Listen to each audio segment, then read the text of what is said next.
LAVC News, I Am Your Health Special Edition. Today is June 2nd and I am your Latin lover, Antonio Clarkson. And I am Mi-Hung Ro. It is once thought to be unpreventable and untreatable. Today, it's understood to respond to several preventative measures. Stroke is this week's topic of Eye on Your Health Special Edition. Today, stroke is the third leading cause of death in the United States. It follows closely after heart disease and cancer. Though the medical profession still refers to it as stroke, more and more agencies such as the National Stroke Association refer to it as a brain attack to emphasize the urgency and need for immediate attention. There are two types of strokes. An ischemic stroke results when an area of the brain is deprived of oxygen and nutrients. A hemorrhagic stroke results from a rupture in the artery that causes the brain to bleed on the surface of the brain. For more on this, we go to Chichi Brown, who's on scene at the patient's home. We understand that she was just discharged after a recent TIA.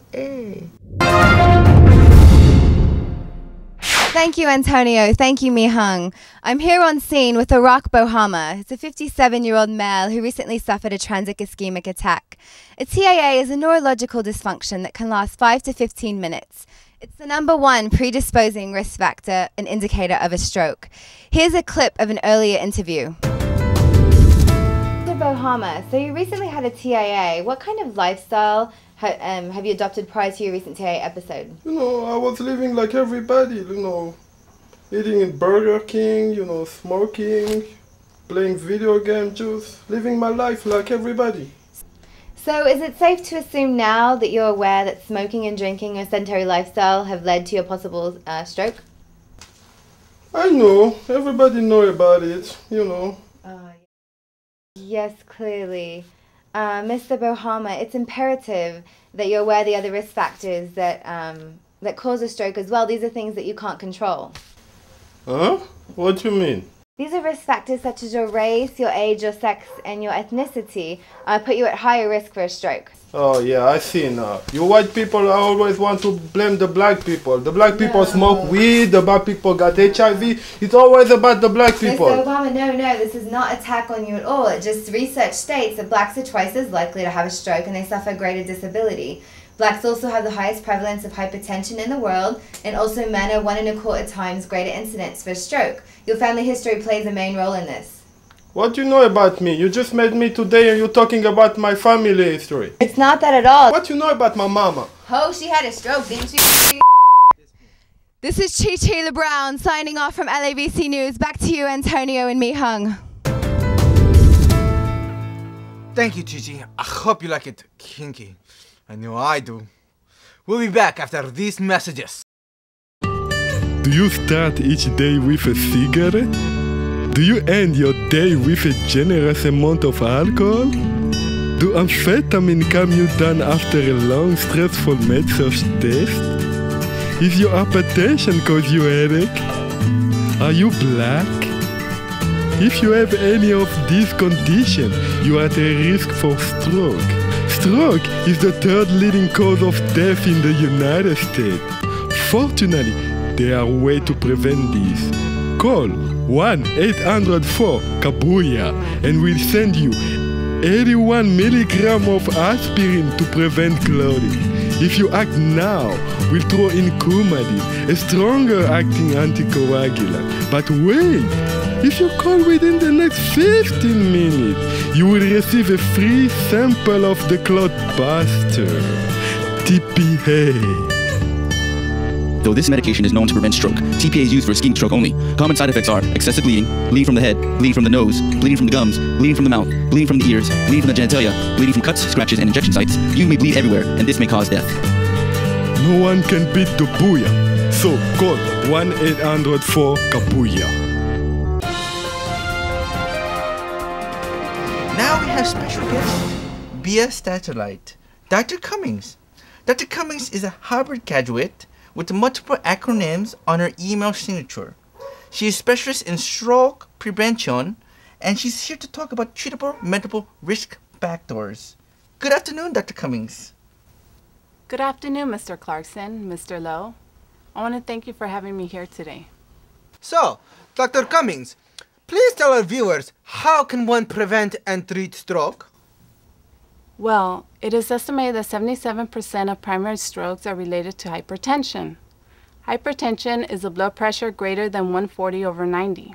Now, if you continue to have that blood pressure elevated or even higher than that, you're at risk for getting atherosclerotic plaque. And plaque is like the gunk in your kitchen pipes. How does one know they have hypertension? See, that's the problem. It's asymptomatic. So unless you're checking your blood pressure, you won't even know that you have it. Now, not to worry, these are modifiable risk factors. Now, all you have to do is 30 minutes of aerobic exercise, maintaining a healthy diet with a low sodium intake, reducing your alcohol intake, as well as smoking cessation. These are all helpful in reducing your blood pressure. But by using anticoagulants and antithrombolytic agents such as aspirin, it can prevent thrombus formation. Also, for patients who have atrial fibrillation, you can use antiarrhythmic agents. Dr. Cummings, I'm terribly sorry to interrupt you right now, but we have just breaking news.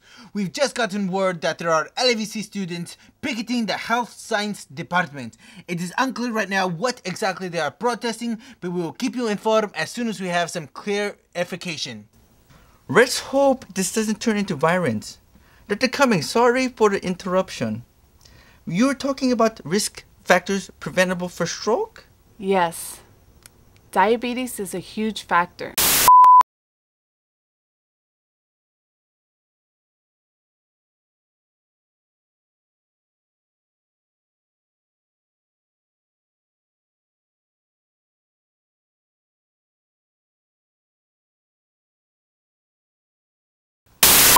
What is hyperdema what?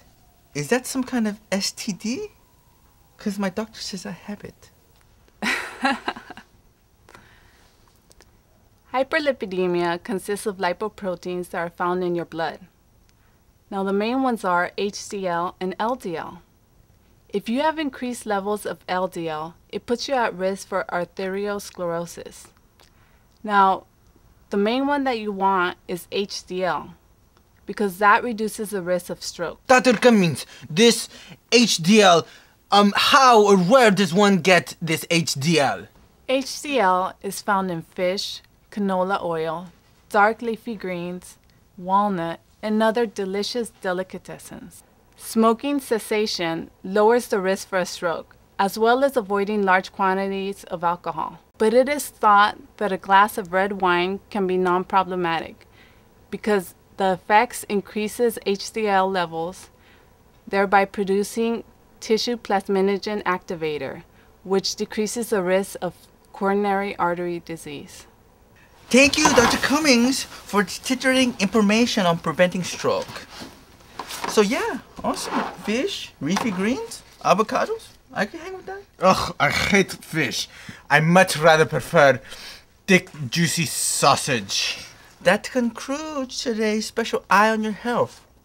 Thank you very much for joining us. Please join us next week when we discuss erectile dysfunction pumps and other ways to combat medicine-induced impotence. Oh.